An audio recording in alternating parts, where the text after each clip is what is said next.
We just heard Branson's vision of our energy future. An integral part of that is his partnership with physicist Amory Lovins. He's the chief scientist of the Rocky Mountain Institute. Newsweek's called him one of the Western world's most influential energy thinkers. Among his achievements, energy proofing the Empire State Building and building his own energy efficient office headquarters in the coldest zone in America. You have said that about 42% of the energy, 3/4 of the electricity that we use in this country goes really to take care of the buildings that we work in and out of or live in and out of. That seems like a lot of energy. That is an awful lot of energy, and most of it is wasted. We can triple or quadruple the efficiency of our total building stock by 2050, and the savings are worth about 4 times what they cost. The Empire State Building, tell me what you did with that. We remanufacture the windows on site, which has never been done before, into so-called super windows that insulate several times better and let in light without unwanted heat. But we also fixed a whole lot of other stuff to save 38% of the energy in this big old difficult Depression-era building, and it paid back in 3 years. If I'm sitting at home and I'm hearing this and I'm saying, I want a little piece of that action. I want to save me a couple $100s a month. So what is it, Amory? You're the guy. What do I need to do at home? It really depends on your house, and every house is different and every climate is different. But in general, first thing to do is stop up the biggest cracks in the building. Start with the ones a cat can walk through. As soon as you get a chance, make sure your attic is properly insulated. Changing the windows is fairly expensive, but there are some stick-on coatings which have super windows, so-called low-E properties. And they're better now, right? I mean, they're not the kind of stick-on things that are going to peel off in the middle of the night. No. When you put these coatings on the windows, they're going to stay there.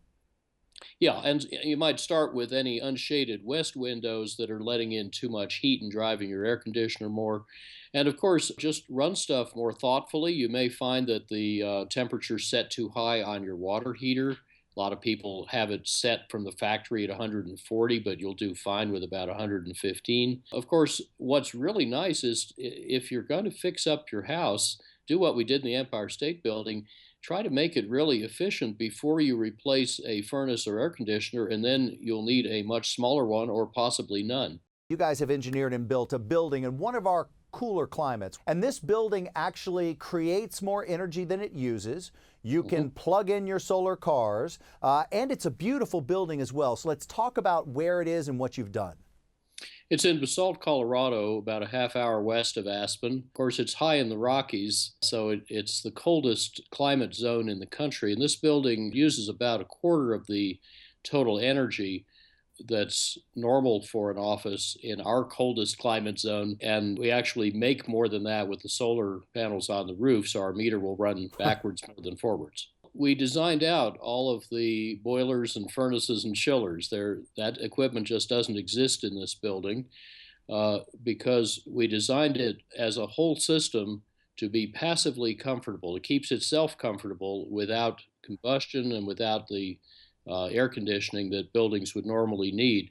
There's a giant metal Venetian blind outside the big south-facing windows, and that will raise, lower, and tilt according to sun angle, temperature, and such, and keep us comfortable and free of glare in this entirely daylit building. Is it more expensive to build per square foot than what we normally see in construction? Yes, raising it from the normal standard cost about an extra 11% and will pay back in 4 years. And by the way, people do about 6 to 16% more and better work in buildings where they can feel more comfortable, see what they're doing, and hear themselves think.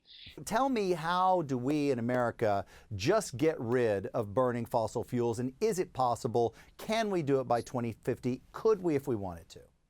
Yes, we could, and we laid out in detail, but very readably, how to do that in a business book called Reinventing Fire. Give me some ideas. Well, for example, 6 countries have an effort called a febate, which means when you go buy a new automobile, you will pay a fee or get a rebate. Which and how big depends on how efficient it is, and each year the fees pay for the rebates.